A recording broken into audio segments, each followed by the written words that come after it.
Hey guys, Hello.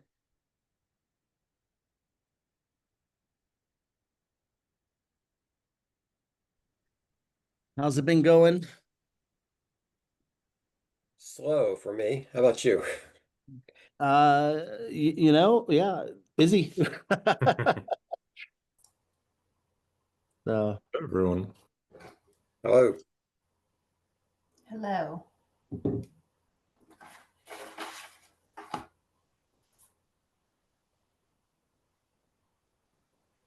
Hello, my friends. Hello. Hey, Johnny. Couldn't hear you for a minute.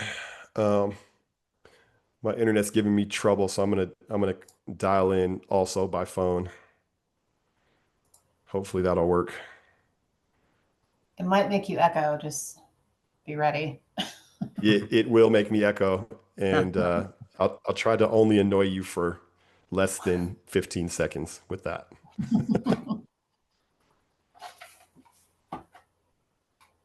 Christy, so good to see you. Yeah, it's good to be back. Haven't come for a little while. Yeah, I know it's been a while.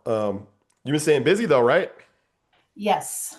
Yes. Very busy. Just signed a new client yesterday. So congrats. thank you. It's a kind of a small thing, but it's a community thing. So I feel like it's important to have at least one client that's kind of a nonprofit community type thing. I always try to have that goal. So got one back. So I'm happy about that.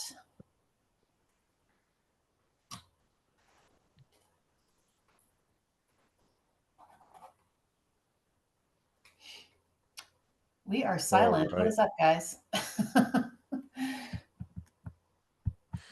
I know it's a little bit quiet. It's because I'm not really I'm over here doing technical setup and I'm not getting the party started like I need to, but We need a Johnny, DJ. We need like an intro DJ. I know, I know. Hey Well, DJ, pump this party. Yeah, well, here, right? here's Dave. He can be our DJ. What do you want me to say? Coming at you loud and proud, 98.7 The Rock that rolls the River City spinning stacks and stacks of steaming wax. Dude, you're too good. I know, That's I You're know. awesome. too good at it, Were bro. you a DJ before? Because my husband was, and he has that same. He'll switch into DJ voice, and it's so funny. Oh, I can do it. I did radio and then I've done voiceovers Yeah. as well. I suffer from having a famous last name. The most famous voiceover actor ever was a guy by the name of Don LaFontaine, Ah, Ah. who did they did movies about the guy and the movie was named with his signature phrase, in a world, mm-hmm. in a world, Arnold Schwarzenegger is Running Man. Yeah, he just talked like that all the time. That's Anyway, awesome. I So, didn't know that. so That's cool. Dave, do you ever annoy your wife by doing Sunday, Sunday, Sunday? Sunday, Sunday, US 30 drag strip. You'll pay for the entire chair, but you'll only use the last 2 inches. Watch them shake hands with the devil as they race through the gates of hell. And Dave was just on my podcast this week, so when it comes out, you can listen to it. Those beautiful pipes for about an hour. I think we went over an hour actually, so stay Yeah, tuned. Love it, love it. Mhm. Hey, Caleb. Hello, how's it going? Good. I feel like I haven't seen you in forever. I know, yeah. I was like not planning on making it today, but some stuff freed up a little bit. I'm probably going to be working in the background, but listening to you guys all educate me on what's important. by the way, James, I just wanted to call out. I saw the newsletter this week about eldiario.es, which, if you guys haven't seen that one, it is one of the really great success stories in online news publishing. And James did a great job. James, you're a little frozen, I think. You okay? No, I'm here. It looked like the video had frozen because you weren't moving. Anyway, it was a really good write-up about it, and it has a bunch of lessons, I think, about how you can monetize a devoted and loyal audience. It's good stuff, man. Thank you. Yeah. Do you want to share anything? No, I'm just glad you liked it. It's the original post is in Spanish, but I gave a couple highlights in English. I mean, they started basically from scratch 12 years ago in Spain, and now they have 105,000 paying subscribers. Well, actually, they call them partners because the publication is free. It's a free publication, and 105,000 people pay for it because they want to support independent journalism. So that, I mean, the whole ethos of El Diario is not to grow fast because it took them 13 years to get to 105,000, but focus on serving the public, investigative journalism, change society for the better. So Well, that was one of the takeaways that I really liked there, where you said that they grew, what was it, 30% over the last year, and a lot of that was due to the quality of their content, that they did really hard-hitting, insightful investigative journalism, which, by the way, is usually the single hardest form of content to monetize. And yet for them, because they did it, because they're seen by their audience as an essential resource, they really got rewarded for it, right? yeah. Yeah. What were the pieces that they did, by the way, that really hit? There was a whole series about basically the woman who is the sort of the governor of the Madrid province. It'd be like she's be like the top person of say Washington, D.C. And she and her partner did a whole bunch of crooked things to make lots of money. Basically off of COVID, creating companies to sell masks to the government, for example, at inflated prices, and they hid it all so that nobody would see that it was her and her partner doing this. But El Diario exposed it. I'll put the link in the chat. Cool. Sounds good, man. Appreciate you. Y'all are you won't see my face when I'm talking because I'm gonna have to talk through my phone. So I'm on two different places, but I'm here now and I exist. So I'm not gonna be doing most of the talking anyway. But it's good to see everybody. And I think to start, so Philip had jumped on earlier, but it looks like you might have had to jump off. Did he say something when I was listening, Dave, or he just had to go? I never. Wait, how many Philips are there? Oh, Philip, you're here? I'm here. Yeah. Oh, Less, okay, cool, less man. dissociated than you appear to be. Yes, thank you, sir. All right, so you are here. That's good, man. Can you, Philip, I'm going to go ahead and the first thing we'll do is I'll let you introduce yourself to the group. And the two questions are, what's your passion and what's your mission? Love it. Thank you, everybody, for having me. Yes, my name is Philip. I'm the co-founder of a little company called Overtone. I'll talk a little bit about it if there are questions, but passion and mission. All right, I'm pretty passionate about communication, and I'll tell you why.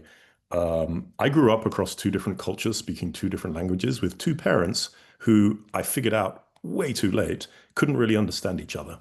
And as a kid, I guess you sort of jump between parents quite easily, more easily than those parents between each other. And I always thought this is interesting. It's also kind of disconcerting when you're an 8-year-old and you're trying to figure out how the world works, but especially interesting in a sort of an intellectual sense. And really I suppose that sense of trying to help different groups of people communicate has always stuck by me. I come from a bit of a varied background. I used to be an architect, building buildings, did a whole bunch of different things, but eventually landed on trying to figure out if I could get different groups of people who are interacting around online news and news-aligned content to better understand each other. That's a true passion. It's become grown from a sort of a personal passion into a professional passion as well. So the mission of Overtone and the mission of me is I'm trying to figure out what matters in a story, especially an online story, something about something new, something that is newsworthy, and why. Why should it matter? And in particular, I'm interested in why something matters to a person. which I think should be obvious, but certainly in the world in which I operate, which is dictated by a lot of programmatic ad dollars, the word human or the word person has been replaced by the eyeball. And there's sort of this disintermediation between actual human intent and emotion and thinking and feeling and just numbers and clicks. So I'm trying to make the internet a little bit more human.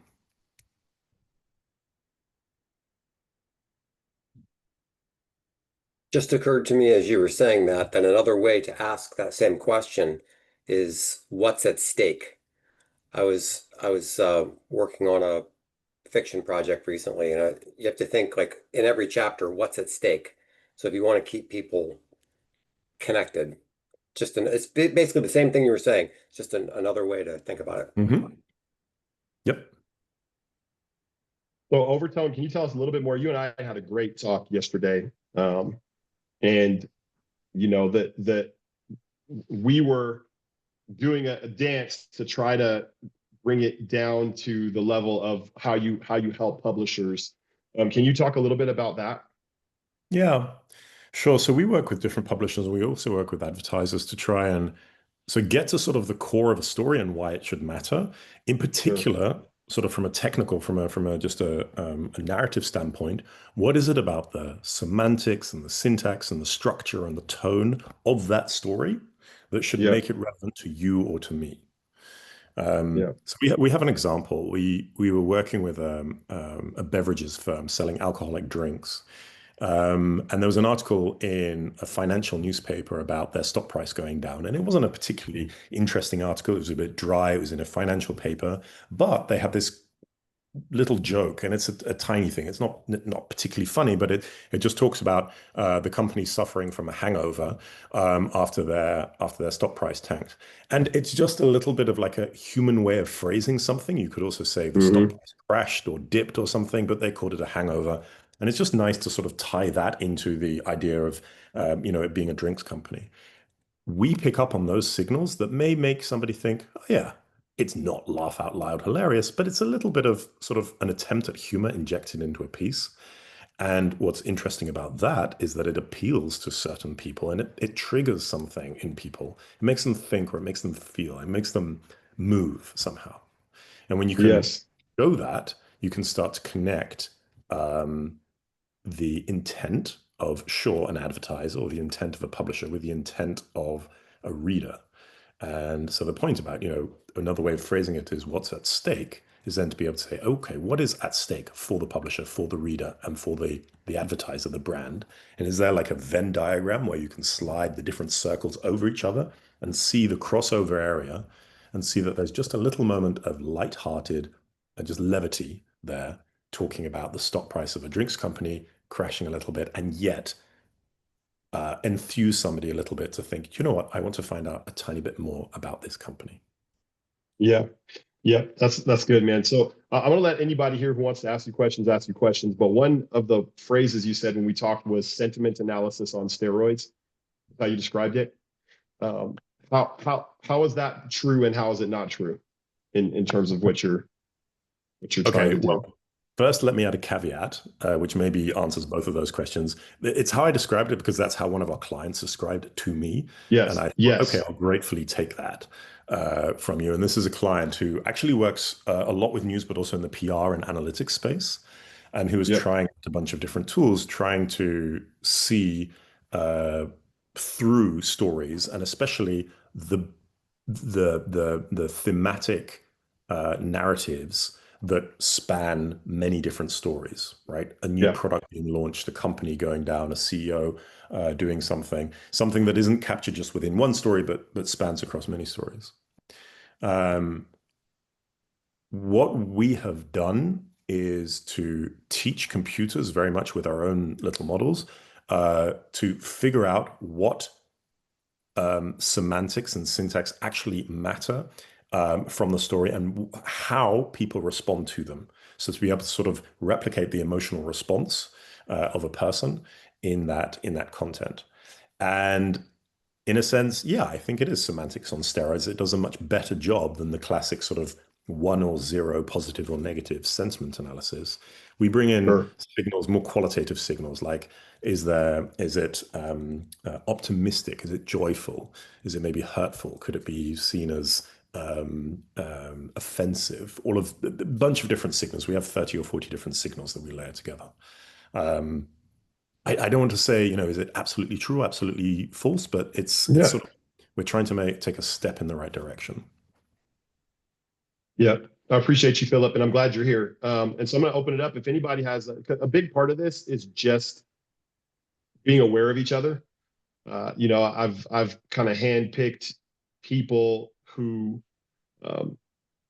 have something to offer to media, have experience within media, and then have a very specialized superpower. And often it relates in some way to data and to audience, and many other things. But I like it for all of us to know that each other exists and know what each of us specializes in, so that we can, refer, we can, leverage each other's talents in different ways, which is what's happening in this group all the time.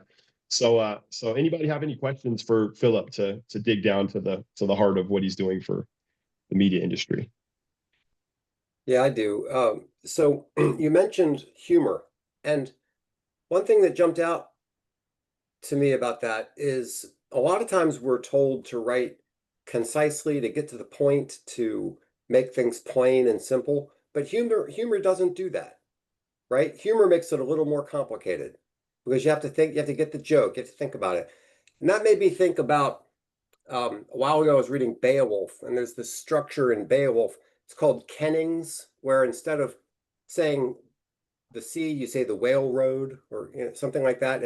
It's a way to kind of conceal meaning, but it makes it in a way a little more interesting. So I'm just curious what you see as the relationship between making things plain and simple on the one hand, but making them interesting and compelling on the other hand. I love this kind of question, honestly. Short answer to disappoint you, I don't know enough.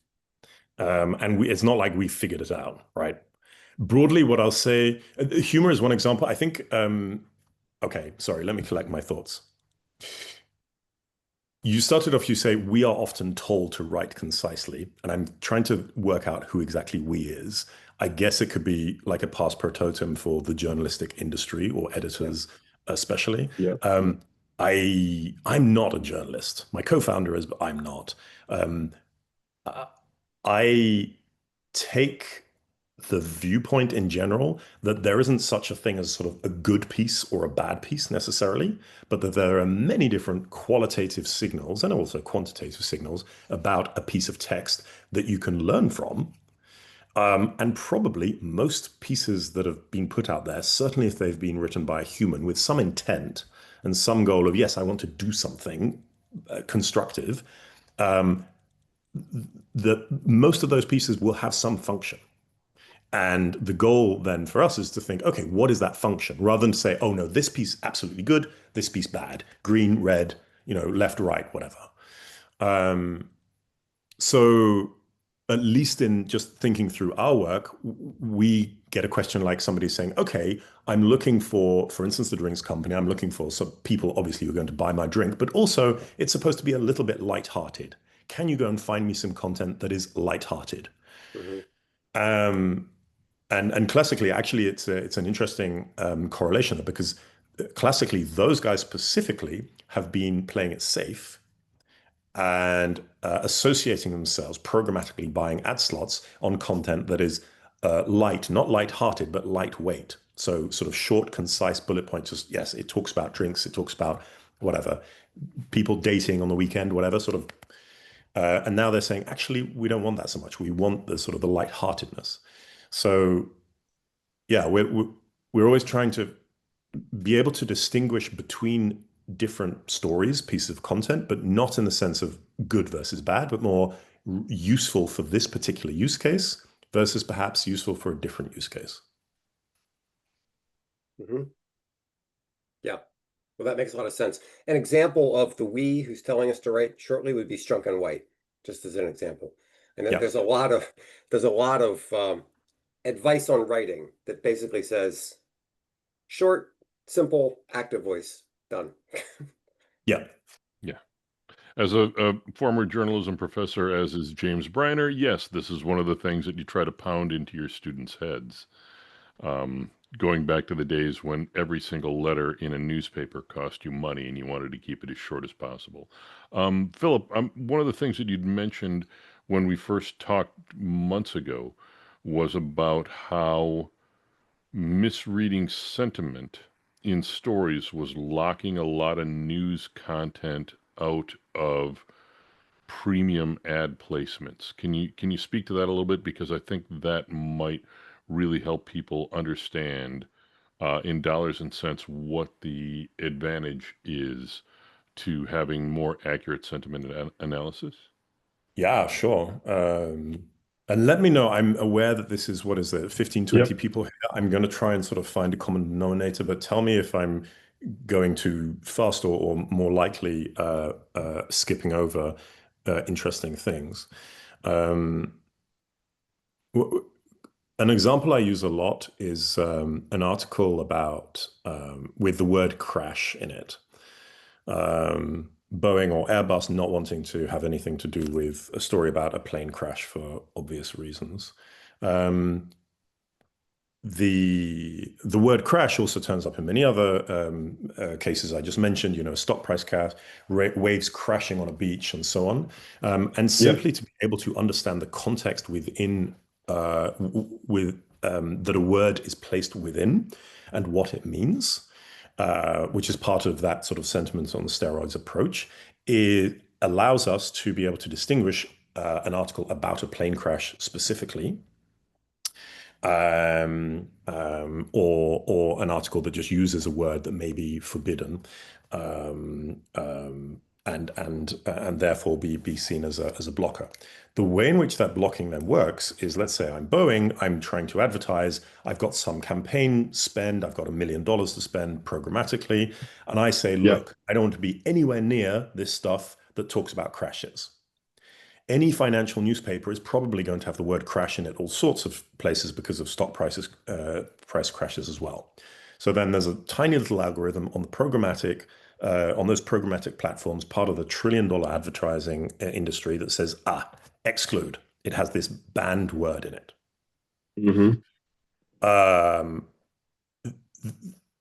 This then simply excludes that story from the auction. So there is no ad auction that happens with relation to that URL. So there's no ad revenue that goes through that story to the publisher. But programmatic platforms tend to think, hang on, this isn't fast enough. It's not efficient enough. We're going to do a sort of a spot check, and not just that story, but 50 or 100 URL stories from that domain. And oh, look, this is a financial paper. There's lots of different stories about crash. We don't want to take the risk. We're just going to remove that whole domain from that auction process. So suddenly Boeing is not able to advertise on the Financial Times at all. That has been going on for years and years and growing. And what it's resulted in is a pretty polarized universe of advertising dollars getting sent more and more to an increasingly limited pool of domains, and limiting the reach and effectiveness of advertising, which I have to say I have become to some extent a proponent of, certainly in terms of keeping the open web alive. I realize that sometimes I ramble or try and pack a lot of stuff into one answer. Please let me know if that was at all useful and approaching an answer to what you were looking for, Dave. Yeah, it very much is. Thank you for laying it out like that, because people here are, as is everybody in the news industry right now, intensely focused on where is the money coming from now, especially after the last 9 months. And the idea that publishers are getting locked out of higher ad CPMs because their sites are being seen as rage bait, or that are violating brand safety guidelines, when in fact all they're doing is actually reporting the news, is one that really resonates with people. Can you complete the circle there and say, okay, when we apply the Overtone fix, we see 1% increase in revenue? Nearly. What we can see so far, well, and this is just because we're still figuring this out. We've run some tests. So we recently signed a big deal with a programmatic partner, Pubmatic, who, as far as I can tell, are honestly and actively and earnestly working for publishers. And one of the things they did was say, look, we know that there is a huge amount of untapped inventory, as they call it. We'd like to help. We'd also like to help our clients, people we want to work with, reach people and also be seen to be supporting news, independent news, local news, international news, all of it. And so these are clients, these are big, NASDAQ listed Fortune 500 companies who say, no, I actually want to go out and reach those people around the world and also be seen to be doing good. So we've started some of those tests. We are only running a few smaller campaigns at the moment. We're still just getting started. I can't tell you yet what the revenue bump is, but what I can tell you is that we're already seeing a huge reach improvement via those campaigns by sending auctions really to the URLs and also to the domains that so Overtone is saying are likely more relevant for this campaign than using some other provider would tell you. So there's a traffic increase, there's a reach, there's an impressions increase. My sincere hope and I think fairly well justified assumption is that will translate into revenue, but ask me again in a couple of months when we've had a chance to go over all the numbers. Okay. Yeah. And hey, Philip, I may have an intro for you too. I just want to throw this out. Just put this in your back pocket. There's a company called Empower Local. Have you heard of them? Nope. All right. So they're specifically a programmatic ad network that leverages only niche and local publishers as far as where their ads get served. So cool. Respected in the industry. Yeah, I think you'll enjoy talking with somebody over there. So remind me about that. Sorry, Dave. I just wanted to make sure I didn't miss that. No, it's all good. That's all good. The idea makes sense to everybody here. It's just supply and demand. If you are removing the supply of premium advertisers like a Boeing or Coca-Cola or whatever it is that says, oh God, your content is scary, all of a sudden you start having to accept ads from lower tier advertisers, and obviously they're going to pay less. And therefore, that's the downward death spiral that we're seeing so many news publishers get into, because their ad inventory is being invisibly blocked from the best advertisers who want to pay real money, right? Yep. Got it. Exactly. Yeah. All right. Thanks. Or you have a choice. You say, yes, I'm going to only, or I'm being forced into a corner where I only get to work with the lower tier, lower spend advertisers for lower CPMs, or I decide to change my editorial strategy and actively create rage bait, clickbait, whatever it is, and then lose the trust of my readership. It's lose-lose. Yeah. All right. Timo and Outbrain ads, in other words. Yeah. So we're gonna shift gears. We're about halfway through the time at this point. Philip, really appreciate you. I'd encourage people to get time with Philip. Man, we had such a good conversation, and I suspect that what you're doing has relevance to a lot of people on this call. And I think people's minds are probably already turning with how you can help them. So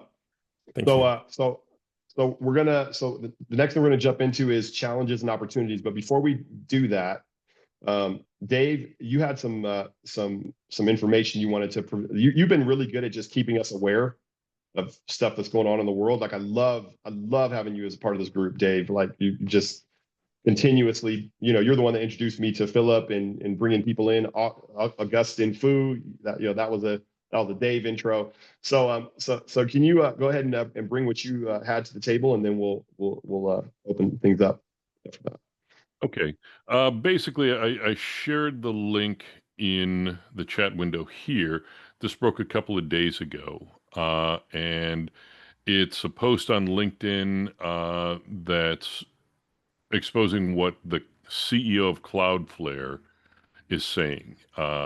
And the title is AI has broken the internet's economic model and the unprecedented threat to civic media. The numbers, as being a guy who's got a foot in the numbers world, this one just caused my eyebrows to jump off my head, where it said that the bot to human ratio was 2 to 1 about 10 years ago. That there were 2 bots that would hit your site to every 1 human. Now it's 18 to 1.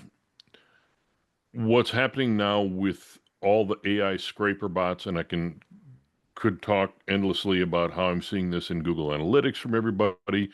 Uh, they're saying it's gone now to like 250 to 1, 1,500 to 1, 6,000 to 1, or 60,000 to 1. That you're going to have 60,000 bot scrapers hammering on your news servers for every human being that you get there that you can then monetize.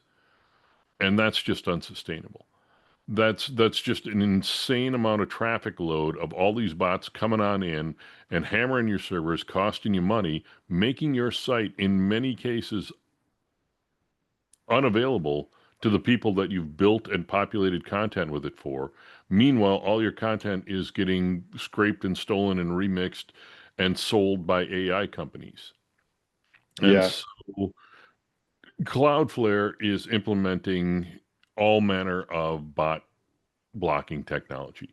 A couple of months ago, I think I mentioned to you guys these basically malware scripts, the stuff from Nepenthes and Iocane that are little tar pits for bots that uh, if you're getting hit by bots and they're not obeying your robots.txt file, it says, hey, look, if you're from Claude or whatever else or Grok, stay away, stop scraping my content. And a lot of the bots just go whatevs and nail you anyway. There are programs now that will send them into an endless loop and feed them garbage and pollute their database. It's a little bit of an aggressive reaction to this.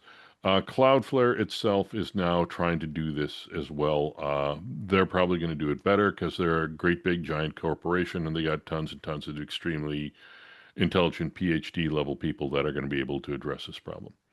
But the other headline that I saw in the last week was that museum sites and library sites are being driven to their knees and being crashed by just the sheer amount of AI bots and scrapers that are coming to their sites.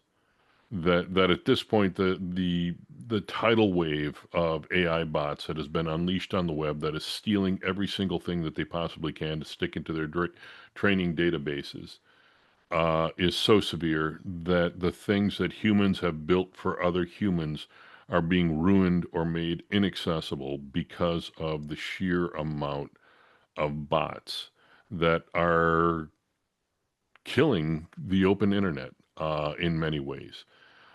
So just a couple of news points there. I'm not saying, I'm not one of those Luddites that hates AI and thinks that all AI should be like, kill it with fire. Um, but there are problems with this wild, wild west that we find ourselves in, and it's making it increasingly challenging, as I'm sure just about everybody here is aware, for honest news publishers to try to monetize the things that they do. And go, everyone. Well, let me try to frame that a little bit so that we can attack that methodically. Mm-hmm. So you just introduced a challenge that we're about to face, and that the industry that we're in or affiliated with is about to face. So phase. Oh, sorry. Go ahead, Chrissy. Is that you? Somebody was trying to. Okay. So first was questions about the problem. Let's make sure we understand the problem clearly and all that. So I'd say let's start there, and then let's get on to what the opportunities and solutions are. So I'd say the biggest problem here is that we're dealing with this interesting symbiotic relationship between AI and content and users. So it's like a three-way relationship. The problem is users are leaning more and more heavily and relying more and more on AI to get answers, questions, rather than using search and then reading through the content that comes in the results. The problem is AI is nothing without the content creators, and AI is a leech. It's a life-sucking uh, whatever you want to call it. Yeah. On the Leech. Yeah, content leeches creators it. without any kind of compensation or reciprocation. Google it has been a leech, but it's been a reciprocal leech, meaning as it consumes your content, it's been giving you page views, and so that's a Yes. reasonable exchange, right? But these AI bots are taking the content without giving anything back. And so it creates this unsustainable model. So I think that's probably the best way I've come up with defining the problem. I have thoughts, but that's the best way I've come up with defining the problem. I think I'd also add to what both David and Jacob said. It's like the and really other aspect that's very important too, along with AI, is search and organic search is broken, right? And it's not going to be fixed because Google has flat out said that's not where we're going. So any solution's a strong word. Solution or thoughts of mitigating that has to take into account that search as we know it no longer exists and will not exist. Wow. Well stated, Jason. Do we agree with that? I'm wondering what Tim Bradbury thinks. Bring in the heavy hitter. I candidly, I agree with, I generally agree with everything that they've said, especially what Jason and Jacob just mentioned. We work with over 100 publishers, all of them large, right? I can tell, as we've all known, they've all lost 50% of their traffic because of Google and social. It's pretty straightforward.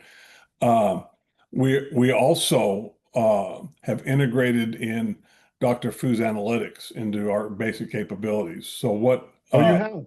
Yeah. So and as a data company, one of the key things that publishers are engaging us with is we have about a 50% consistently a 50% conversion of identifying an unknown to a known person hitting your website. So and doing that in a compliant fashion. And so what we have seen, and that's where Fu has come in, and we were doing a little bit, being able to then identify actual people and then presenting them and monetizing them up in the open marketplace by then authenticating and enriching with our data and then moving that into the programmatic space. And we'll have a use case. We just finished up a 90-day test with a large publisher where we actually impacted their CPMs, where this process was used and where it wasn't. So we did an A/B test, if you will, and we increased the CPMs 3x. No shit. Yeah. We had almost a 22.5% lift in bids won. And it's because we were helping this I mean, yeah, it's good news for us, but I think the problem that think that we're solving, it was a test of one. We're gonna this month we're gonna do a test of 7 publishers, and in August we're gonna add another 7 to that to make sure that everything's consistent. But I think what's happening, what we've been able to prove in this over this last 90 days is that there is a way, and we're not the only ones, but we're doing this. There is a way to try to help identify for safe brands your key audience and present them to the marketplace. And the marketplace in an open auction on the open, is they're benefiting you by paying a much higher premium. So we're making some progress on that. But it's it's like running up a hill of sand, for God's sakes, because it should happen so fast. But that's, I think it's encouraging. The other thing that I think is interesting from a traffic perspective, we have a behavioral and intent data set, and I've got one large daily newspaper chain, and then a large media company that's got, I don't know, probably 30 different titles, that they're actually in real time what we're trying to do. And we're testing this, right? We're trying to solve this traffic issue. In real time, Tim Bradbury comes to the Oregonian to read a news article or article on whatever topic you want.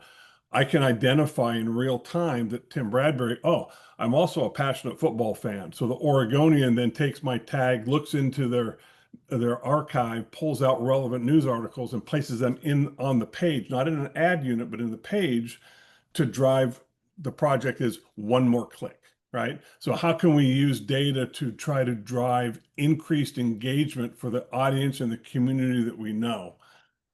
And so the good news is, I mean, people are trying stuff, and hopefully it's going to work and provide a little bit of benefit. So good. So anyway, Jim, as I'm sitting here listening, I agree with everyone, what people are saying.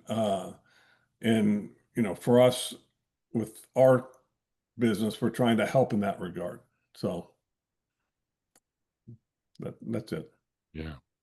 Well, I just want to call out, Paul shared something in the chat there about how one of the reactions is that Cloudflare is trying to impose a program where they're charging AI companies for scraping your content.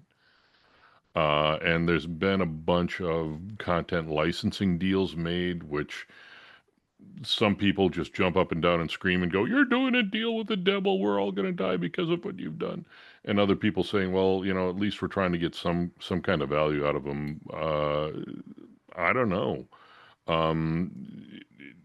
As for a solution here, what you're doing there, Tim, and at least excluding the bots so that advertisers can be sure that what they're buying is what they're getting. That's very much in line with why I brought Dr. Fu to this group as well, just because that seems to be a crisis. It's only growing. Yeah, and I would just add to Greg's comment in the chat. Most, if not all, of our publishers are B2C. Yeah, we're getting those types of resolution rates. Yeah, it is easier in B2B, but most of the big publishers that we work with are B2C. So You're getting 50% unknown to known for a B2C company? Yep. Yeah. I just don't believe that. I got people paying me for it, so they're voting with their wallets, as Ray Shaw used to say. So what markets are they in?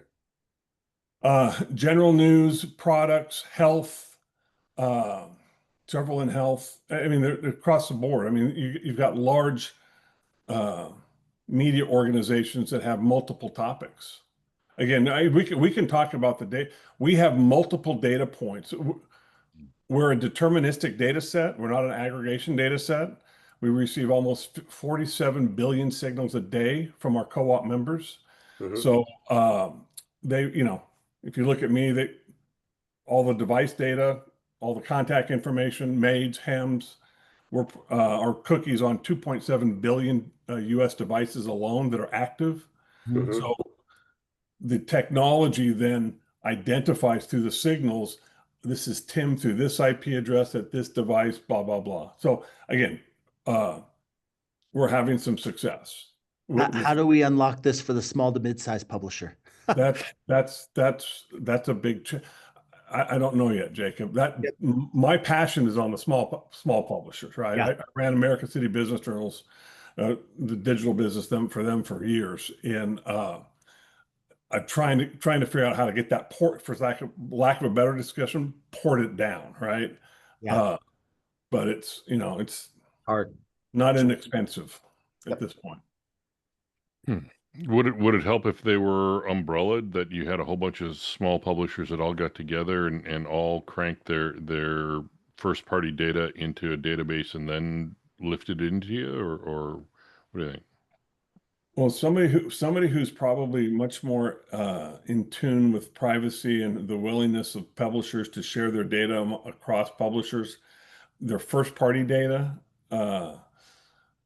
That's a challenge. If you're not familiar with a company called Fat Tail, we may be doing something with Fat Tail, but I don't know, they're kind of mid-sized to large publishers, right? They work solely on the direct O&O business with them. And so we're going to be helping them do something similar to that, but we're trying. I'd love to try to figure out how to help the small to mid-sized publishers. And right now we're just trying to keep our nose above water because we're so damn busy, which is a nice problem to have. Yeah. Yeah, no kidding. Yeah, and my ears perked up because Fat Tail, I noticed that they're on a real hiring spree right now. I actually got contacted by a recruiter from those guys a while back. But anyway, they look like they're actually doing something interesting in there. They need to refine their dashboards as well, like a lot of people in the space. Yeah. Yeah. So Dave, your comment earlier about ads reminded me of this book. Do you guys know this book, Ad Scam by Bob Hoffman? It's he's a curmudgeon and a skeptic about the advertising industry, and his point is basically, you think you're displaying ads to a certain group of people, you're really not, that it's all these tricks and crazy things are going on. So what Tim is saying is getting so that you can know people and then divide up your audience by known, obviously is a huge part of the solution. But what Bob Hoffman says is people think they're delivering ads to these audiences, and it's an ad behind an ad, or it's on some site that you didn't really want it to be on, or there's all this fraud and craziness going on. Yeah. I think your word there, Greg, fraud, is most appropriate, right? It's blatant, and the publishers have been screwed because they lost control. Yeah. Right. So yeah. Yeah, I've been in the publishing industry my whole career, but I think publishers are just so incredibly naive on so many different places. It's just astonishing. I have this saying, fool me once, shame on you. Fool me 1,000 times, call me a publisher. You muted yourself, homie. Try again. I can hear you, Greg. Nope. Your microphone, I think, went out. Either that or my ears went out. It might be your ears, because I can definitely hear him. I can hear Greg. I can hear him too. Well, the main point, Dave, was fool me once, shame on you. Fool me 1,000 times, call me a publisher. That was the. I don't know if this sort of correlates. I just had an interesting conversation with a client who is just trying to figure out, do they need to be on every social media channel, basically? And how can we start converting a lot of our social media to getting people to the newsletter and using it more as a conduit for that? And I said, Facebook is a mess. Like, you don't know who those people are. They could be industry people that are following you from their personal account. There's really no way to verify that. If you have thousands of followers on Facebook, it seems like you don't want to give it up. But who are they? And your engagement is under 1%. Like when your LinkedIn engagement is at like 19, 20+% with comments and shares and they were like, but what about our audience extension program that we sell on the Facebook numbers? And I was like, oh dear God. I was like, how do your clients feel that buy that program from you? Well, they think it's okay. They don't get a ton of leads. And I'm like, there's your answer. Like, yeah. It was a quick fix for revenue, but it's actually crappy.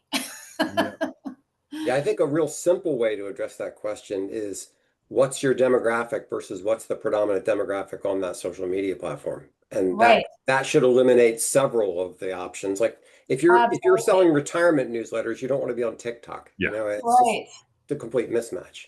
Right. And all you have to do is look at how strong the LinkedIn channel is, where you can actually really verify a lot of people and make sure they're in the industry. To me, it's a no-brainer, but that number is so magical to people. Oh, but we have 5,000 followers, but who the hell are they? Like, if they're not really super engaging with your audience extension program, who cares? Right. But I'm always nicer than that. You've got to be diplomatic. Do they listen? Do they listen to you when you give this kind of advice?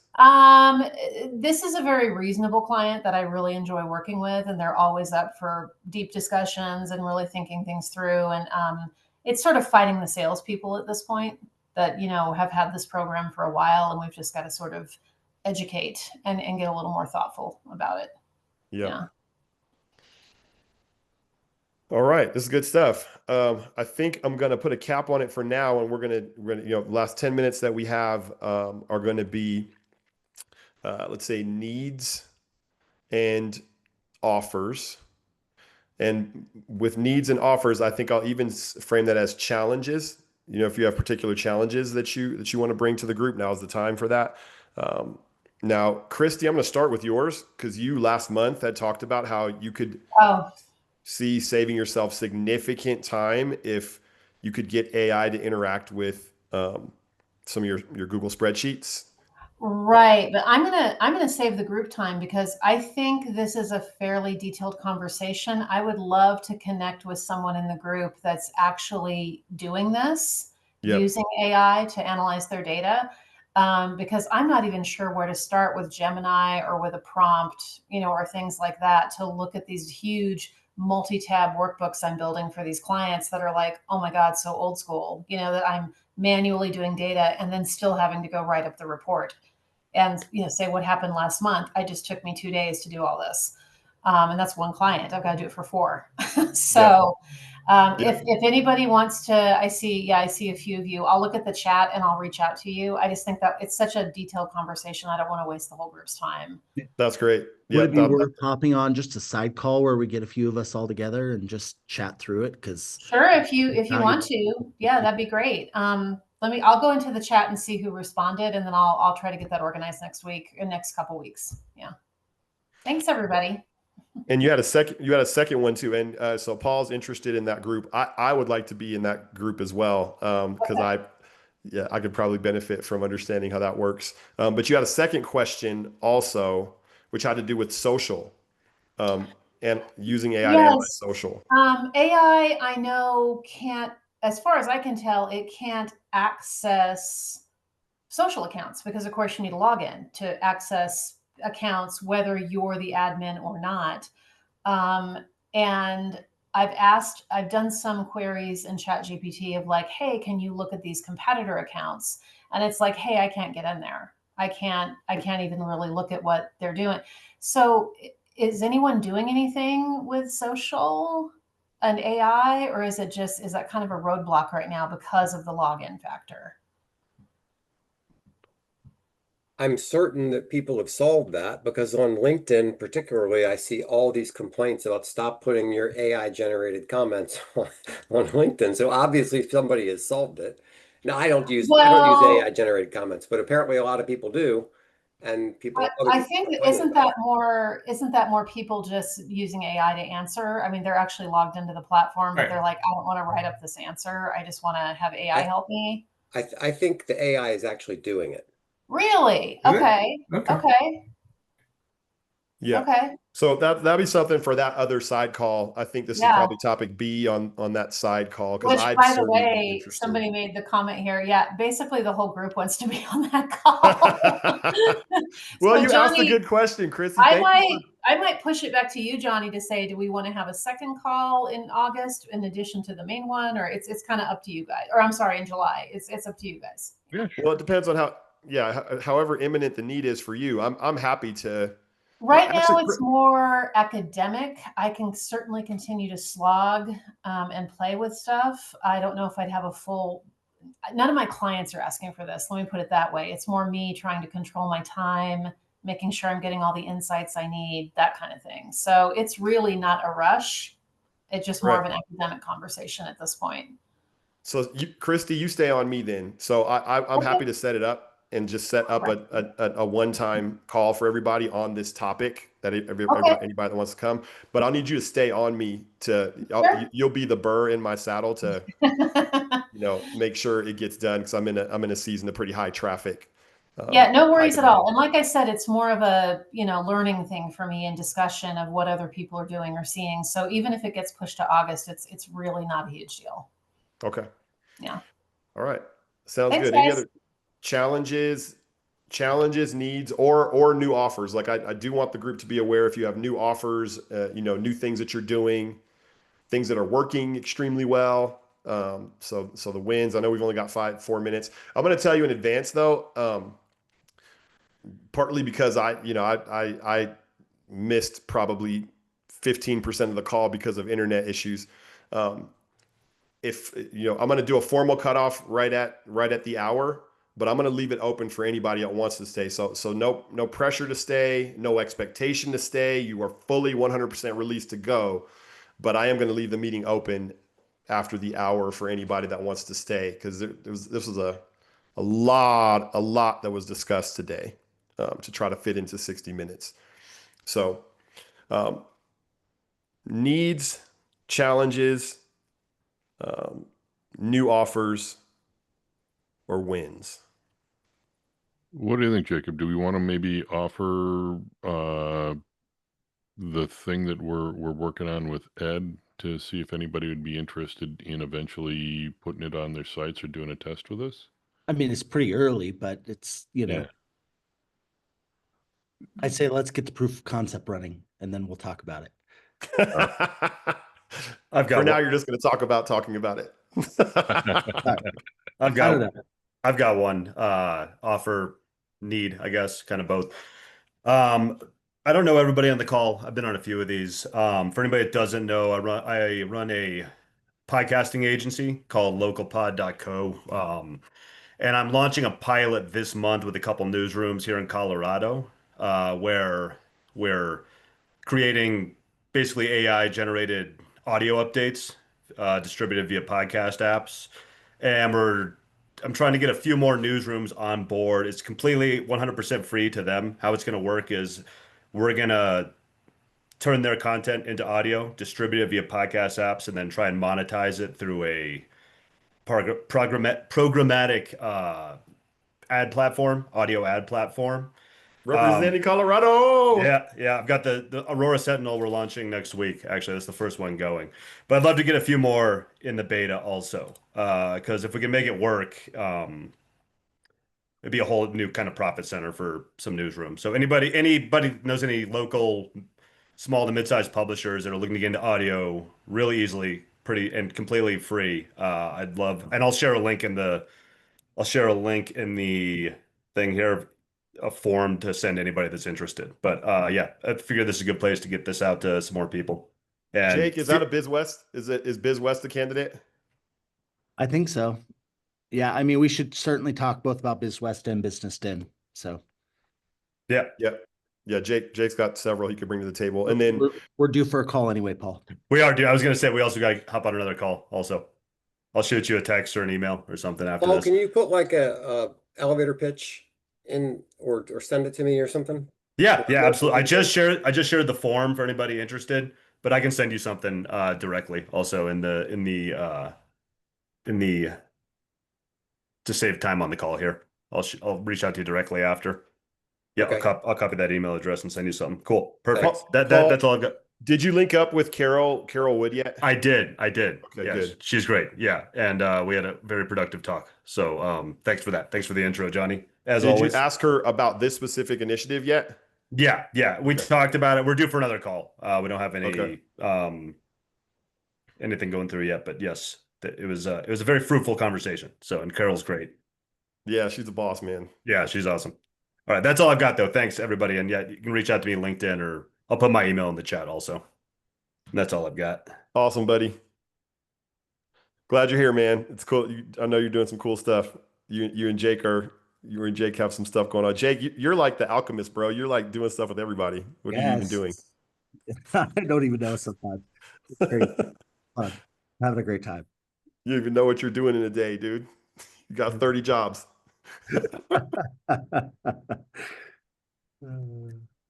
All right. Anybody else? Challenges, needs, new offerings. Tim, you had your hand up there. I was just gonna say I got to run. I got to hop. So everybody have a good 4th of July. Take care, guys. Take it easy, brother. Very cool. Appreciate you, man. It's good to see you. So I'm just going to keep everybody. I'll keep this on your radar. We're starting to get traction on our plaques initiative over at Data Joe. You know, Data Joe, we do. We're like back office research for nomination data lists, nomination, usually awards. So like top doctors, top lawyers, top dentists. We work with trades. We work with city regionals, and so we did a bunch of research and surveying to figure out kind of where we could help push the flywheel for our publishers to monetize our products better. And we realized that plaque selling plaques and memorabilia to winners is a very underutilized opportunity within publishing. And so if you're aware, so the keywords, if you're in conversations, the keywords you should be listening for on my behalf are, you know, somebody that's doing professional awards or company awards, lists, rankings, any of those words come up, that's kind of our specialty. And we're starting to get some traction. We're getting some good response to the idea of we basically took in-house, we created a marketing program and we partnered with a plaque provider to basically we're creating a foolproof way that if you produce a list, then you will monetize X%. And the industry standard we saw is about a 10% conversion rate. So if you've got a top 500 list of doctors, you should be able to get 50 of those to buy a $200 plaque, or even what we're estimating like a $300 to $400 plaque package with window clings and other stuff included in it. So that's not nothing. And especially for publishers that are small to mid-size, that's significant revenue to their bottom line because we do it on a revenue share basis. So if you hear those keywords, you know, people that are doing awards, nominations, then think of us and specifically the plaque monetization opportunity. We're looking to fill our hopper with as many of those as we can. Radio. All right, so it's just us left here, guys. That was fun, dude. I mean, even the 85% that I was able to hear Right. was really fun. Thanks for coming, Phil. Oops, he had to leave. All right. Oh, bye, Phil. Yep. Dave, I like Phil, man. Mm-hmm. He's a good dude. He is, and the rest of his team is really cool too. And we all had a big dinner together when we were in Perugia, and he told all kinds of really cool stories. And I really like the idea of what they're doing there because the practical applications of it, if you can start